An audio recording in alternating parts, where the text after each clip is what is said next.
नमस्कार दोस्तों, स्वागत है आपका हमारे यूट्यूब चैनल पर, जिसमें आज हम शुरुआत करने जा रहे हैं हिंदी के छोटे से टॉपिक वर्णमाला की। वर्णमाला वर्णों के व्यवस्थित समूह को वर्णमाला कहते हैं। वर्ण भाषा की सबसे छोटी इकाई होती है। वर्णमाला के प्रकार वर्णमाला दो प्रकार की होती है, स्वर और व्यंजन। यहाँ स्वर स्वतंत्र होते हैं और व्यंजन स्वरों की सहायता से बोले जाते हैं। स्वर 11 होते हैं और व्यंजन 41। स्वरों का वर्गीकरण मात्रा के आधार पर, जीभ के आधार पर और मुख के आधार पर। यहाँ मात्रा के आधार पर ह्रस्व स्वर में 4 वर्ण, दीर्घ स्वर में 7 वर्ण और प्लुत स्वर में इनकी कोई संख्या निश्चित नहीं होती है। ह्रस्व स्वर में अ, ई, उ, री ये 4 वर्ण आते हैं। दीर्घ स्वर में ई, ए, उ, ई, उ, ओ ये 7 स्वर आते हैं। और प्लुत स्वर में जैसे कि हम किसी को आवाज़ देते हैं ज़ोर से, राम, तो उस टाइप में। और जैसे कि आप यहाँ राम में बीच में 2 साइन देख रहे हैं एस वाले, इसी को कुछ लोग कहते हैं कि प्लुत स्वर के साइन है। अब बात करते हैं जीभ के आधार पर, अग्र स्वर, मध्य स्वर और पश्च स्वर। तो आपको यहाँ पर वर्णों को याद रखने में अगर दिक्कत होती है तो यहाँ हम सिंपली आपको कुछ कोड से बताएंगे कि आप कोड से कैसे याद कर सकते हैं। मैं सिंपल यहाँ पर आपको कुछ कोड लिख रही हूँ। जैसा कि मैंने यहाँ लिखा है, 1 पर छोटा, बड़ा, छोटी, बड़ी, छोटा ऊ, बड़ा ऊ, छोटा ए, बड़ा ए, छोटा ओ, बड़ा ओ। मैंने इनको सिंपली एक कोड दे दिया है, 1 2 3 4 5 6 7 8 9, जैसा कि आप देख रहे हैं। तो आइए हम इसी के माध्यम से देखते हैं इसमें कोड क्या क्या है। जैसे कि आपको यहाँ दिख रहा होगा, मैं जूम करके आपको दिखा रही हूँ। अग्र स्वर में कोड है 3 4 7 8। यहाँ पर 3 पर था हमारा छोटी, 4 पर था बड़ी और 7 पर था ए, छोटा ए और 8 पर बड़ा ए। ऐसी मध्य स्वर में आपको बस एक ही दिखेगा जो 1 पर था आ। जैसे मुख खोलते हैं ना हम, तो आ की आवाज़ निकलती है मध्य से, उसी प्रकार। पश्च स्वर में 2, पश्च स्वर में यहाँ 2 5 6 9 और 0। यहाँ 2 पर क्या था, बड़ा आ, 5 पर था हमारा छोटा ऊ, 6 पर था बड़ा ऊ और 9 पर था छोटा ओ और 0 पे था बड़ा ओ। बस इसी तरीके से हम इनको याद रख सकते हैं। आइए बात करते हैं मुख के आधार पर। मुख मतलब मुख खुला या बंद होना। यहाँ मुख के आधार पर 4 प्रकार के होते हैं, विवृत, अर्धविवृत, संवृत, अर्धसंवृत। विवृत में मुख खुला रहता है, अर्धविवृत में आधा मुख खुलता है और संवृत में मुख बंद रहता है, अर्धसंवृत में मुख बंद रहता है। विवृत में 2, जो कि 2 पे क्या था हमारा, बड़ा आ, बड़ा आ। और यहाँ पर है 108। 108 मतलब छोटा आ, बड़ा ओ और छोटा बड़ा ए, इसी। अब बात करते हैं पहले बात करेंगे हम संवृत की। संवृत पे है 3, संवृत पर है 3 4 5 और 6।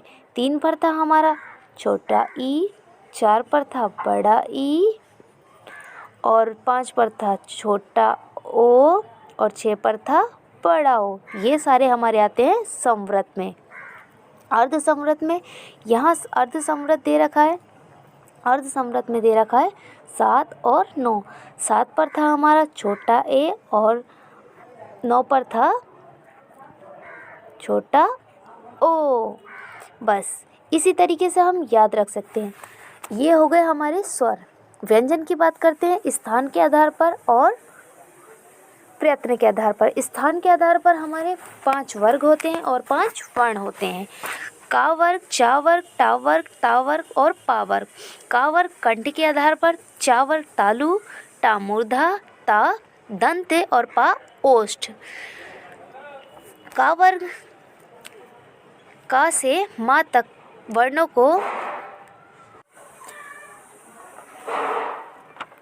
का से माँ तक हम स्पर्श व्यंजन भी कहते हैं, उसकी चर्चा हम आगे करेंगे। तो आइए देखते हैं। इसमें यहाँ दिख रहा होगा आपको व और फा। ये व और फा दंतोष्ठीय होते हैं। या और शा तालव्य होते हैं। सा ना ला रा व से। इसको हम एक सिंपली भाषा में लिख सकते हैं, नल और रस। नल रस को हम वस्य व्यंजन बोलते हैं। नल रस को हम वस्य व्यंजन बोलते हैं। हा जो कि हमारी स्वर तंत्रीय व्यंजन है, जिसको हम काकल्य वर्ण भी बोलते हैं। ये बात हुई हमारी स्थान के आधार पर। आइए हम बात करते हैं प्रत्यय के आधार पर।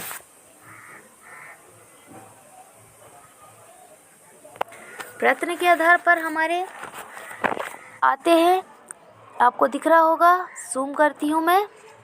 यहाँ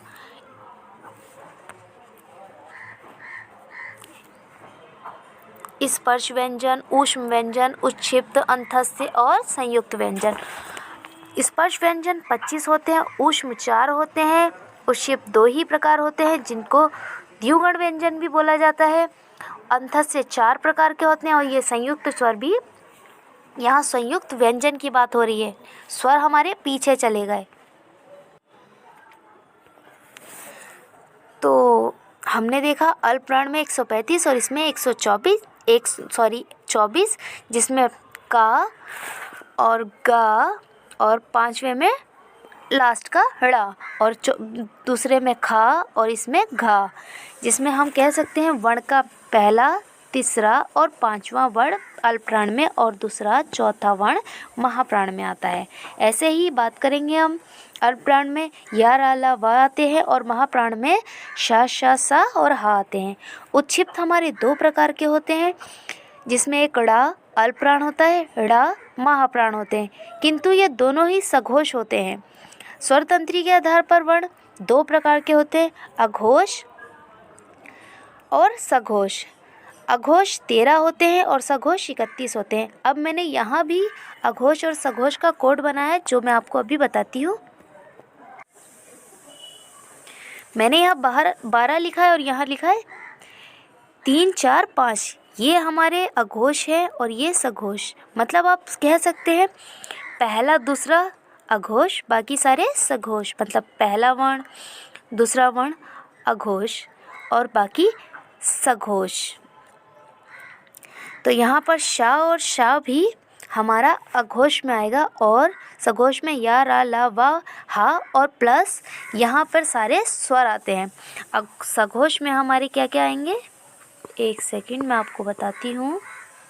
सघोष में आते हैं या रा ला वा प्लस सारे स्वर और इसमें हा भी आएगा।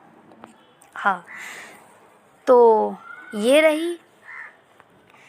रही हमारी पूरी वर्णमाला। आशा करती हूँ आपको पसंद आई हो। अगर वीडियो अच्छी लगी हो तो प्लीज़ सब्सक्राइब करें, लाइक करें और बेल आइकन प्रेस करें। धन्यवाद।